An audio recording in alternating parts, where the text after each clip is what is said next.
Bonjour à tous, à toutes et aux autres.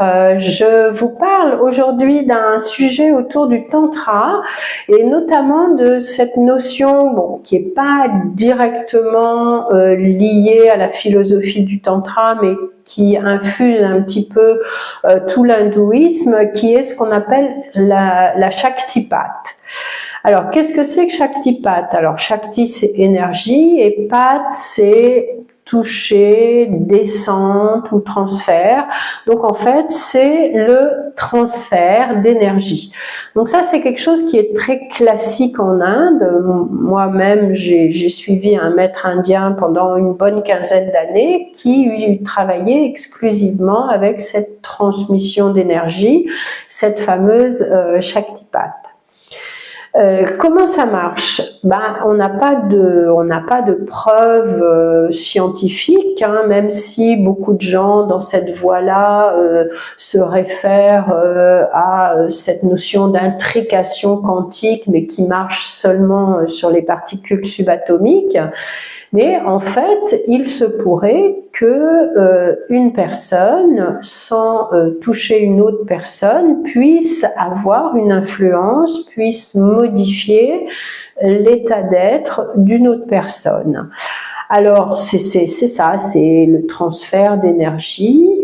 Il y a en ce moment un mouvement qui s'appelle KAP, Kundalini Activation Process, qui gagne du terrain, qu'on voit un petit peu partout, et ce sont des personnes justement qui ont été formées à ce Shaktipat, à ce transfert d'énergie, et ça donne souvent des séances assez spectaculaires de gens qui ont des tremblements, des secousses, qui se mettent à danser, qui se mettent à parler des langues inconnues, enfin bref, mais à la fin, ils se trouvent bien, et moi-même j'en ai suivi plusieurs, et j'ai trouvé ça vraiment intéressant parce que à la fin, je me sentais quand même plus équilibrée, plus régulée, et avec plus d'élan vital.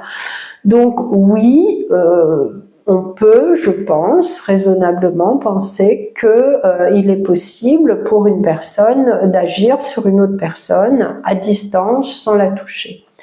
Il y a quand même des conditions. Alors la condition première, c'est que la personne qui reçoit est d'accord, c'est-à-dire qu'elle se met volontairement dans un état de réception, elle ne fait pas obstacle, parce que si elle fait obstacle, si elle ne veut pas, cette énergie n'agira pas, ça ne peut pas être quelque chose qui soit en dehors de votre volonté. Donc la personne qui reçoit doit se mettre dans un état de disponibilité, d'abandon.